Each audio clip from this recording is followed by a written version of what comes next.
Hey, how's it going, everybody? Welcome back to another video. Today we are here with my 97 4x4 Nissan hardbody that we are converting into a lowrider, and got something kind of exciting today. We've been doing a ton of stuff with all of the suspension and trying to make it drivable and all those things, and figured why not do something fun for once. It's been a little while. So we're going to be changing these taillights to clear taillights. Everything I have has clear lenses everywhere, and at one point this truck had clear lenses too in the back. They fell off. So rule of thumb, you don't want to over tighten them. That goes with anything, but if you tighten them up too much, even from wherever they come from, you can see it's already like peeling from the fixture. So I mean, it's not really, but it will, and especially once you start putting tension on the backing, it's going to start pulling it apart. So you want to be really careful about that. All you're going to need for this job is a 10mm socket, and a Phillips head screwdriver. You can see right over here, there's two 10mm bolts that bolt into these brackets that hold the light in place. So we're gonna pull those out now on both sides. And when you run these clear tails, I'll try to link them in the description. You wanna be careful, and you wanna get the US spec. You don't want the European spec. They look funny on your US truck. These are the taillights you want to run if you're going clears. So I'll link that down in the description below. And you want to be careful and make sure you pay attention to what bulbs you're buying. I swapped to all LEDs, and as should you essentially if you're running these. You don't want halogen like stop lights. So I already have the LED lights in here because the truck already had the clears at one point. I just had to swap back to these, like I said. So excited to get rid of those. And it's going to look so sick with the truck. Eventually we're going to shave the third eye, so it's kind of irrelevant to swap that to clear. All right, well, hopefully this is the last time we will ever see red taillights on this. So just had to get this last clip. But it's kind of funny. Honestly, we've probably done this like 4 times on the channel, at least. One thing I'm going to recommend now is, since we've gotten those out, you can just pull the taillight. And I always take my Phillips head screwdriver, remove these brackets, and put them on the aftermarket taillights. The factory bracket is already just bent where it needs to be. I know it fits. Blah, blah, blah. I'm sure those are just fine too, but I don't know. I've always had issues with the aftermarket ones for some reason. So I like these.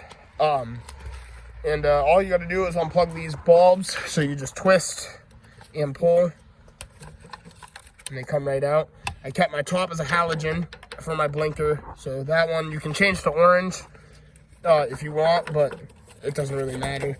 And then right here you'll see our LED, and I made sure it's like kind of clear or white so you don't see red through the clear tail light. It kind of defeats the purpose. Same with these. I take out the orange bulb in the corner so you don't see the orange. It's full clear. So we're gonna clean all this up and get the clear on here. Okay, beautiful. We've gotten our bracket swapped over. We're gonna go do it to the other tail light, and then we'll go put it on the truck. So another quick thing to note too when you do this, I totally forgot about because I've already done it on this truck, is when you install the clear tails, there's a little bulb that goes, I think, in this middle section with your tail light, and that doesn't exist anymore after. So just something to think about. So all of the lights are in. Just watch your harness and reseat the tail light. Beautiful. Now we're just gonna hand tighten our 10mm bolts and snug them up. Yeah, that's looking fire. Huge advocate for clear tails, or clear anything, clear everything, you know? It's so sick. It looks so clean. Man, yeah, don't mind the rust in the bed. Like I said, eventually in the spring, hopefully, or who knows, we'll get there eventually. It'll happen. But that is sweet. I'm hyped about that right now. No more red. Such a good look for the truck. Well, anyway, that was a very easy install, and I'm hyped. You know, it just looks good, especially once the truck is cleaned up and we're in the summer and there's no more salt on the roads. It'll look even better, but hey, it's just the little things, you know? Now we come over to the front of the truck, and you don't see any more red. It just gives it a cool, clean look, especially that old school 90s, like Japanese feel. Yo, this thing is cool. But you gotta remember, we're in Maine. We don't have a lot of imported vehicles, and this is just nasty. We got a 4-wheel drive. It's a Toyota. I have no idea yet. We are gonna figure it out. It is, like I said, it is right-hand drive, so this is definitely imported. Oh, the big, thick rain guards. Oh, I love that. What is it? It's a Hiace. Okay, cool. Super custom. Little Japanese mirror on the back here, dude. What? That's so nasty. Look at the license plate cover. Toyota. Dude, this is sick. I saw the high-ass, I'm probably butchering that name, on the rain guard. And I was like, man, that is sweet.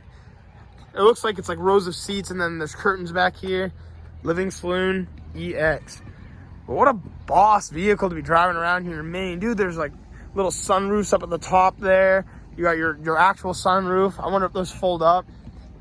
Oh, that is cool, man. Yo, there she is in action, boys. Nasty.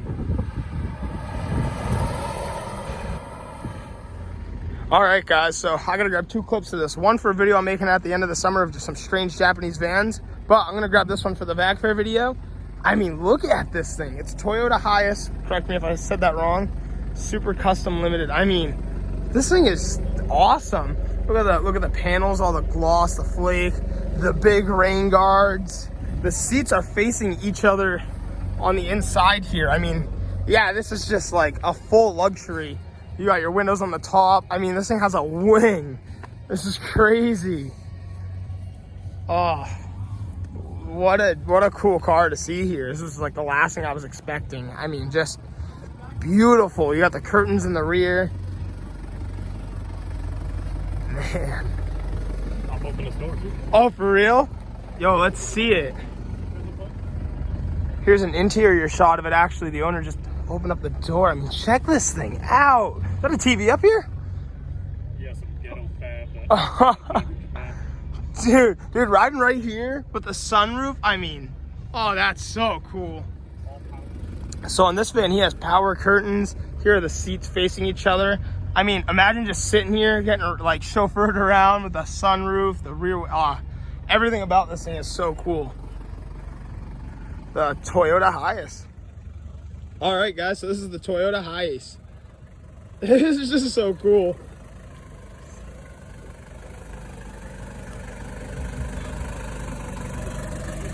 Hey. Woo.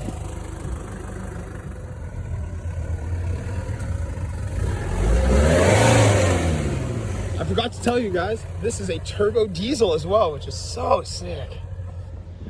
All right, guys, so this is going in the Japanese van video. Welcome to another segment. This is a Nissan. I have no idea what it is, but it's cool.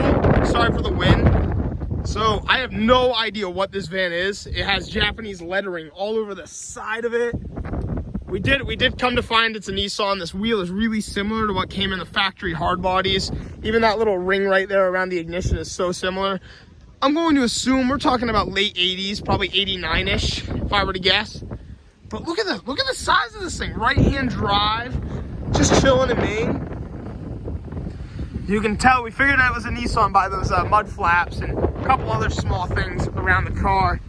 Again, sorry for the wind, but what a nasty van. What a cool thing to just see chilling in Maine with a big sliding door. I mean, there's so much space in this thing too. Oh, and the one mirror.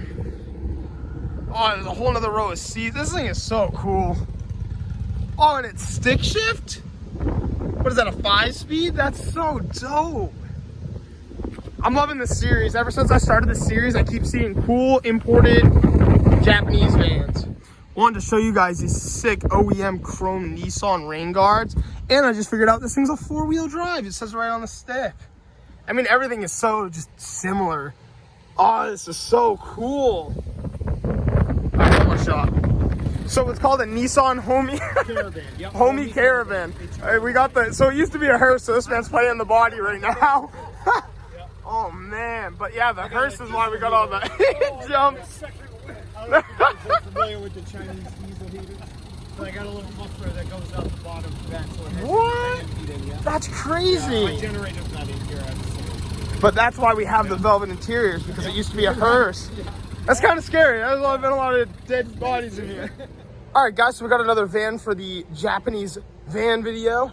Right here is a custom Toyota Hiace. We're on our way to Peaks Island right now, so that's kind of the time frame of this video. But this thing is sweet.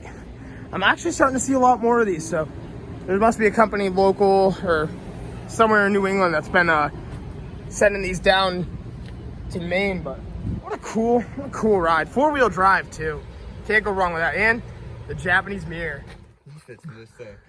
Got Shaq going in the K van. Oh, look at that. Yo, not that bad. Yeah. Not bad. Now you gotta close the door. Yeah. Hey, look at that. Hell yeah.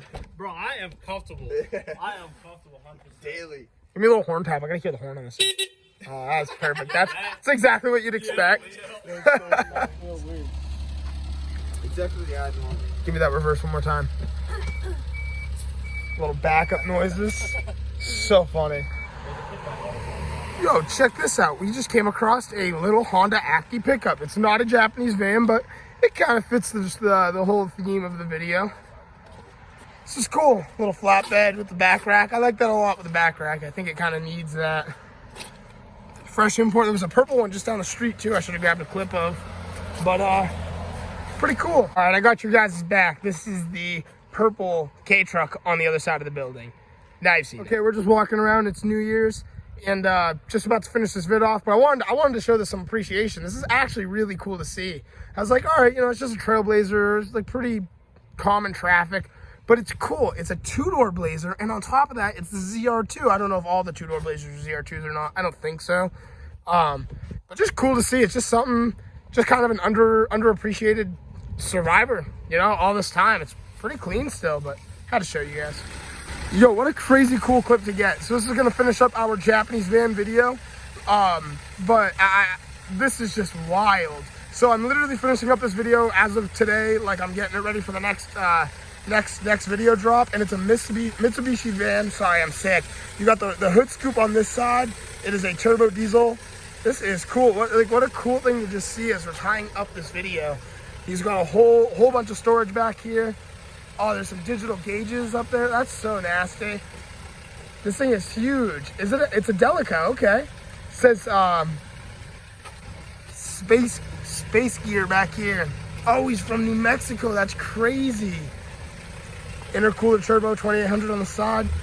Just another cool clip to grab for you guys. Obviously, right-hand drive, straight imported to the States.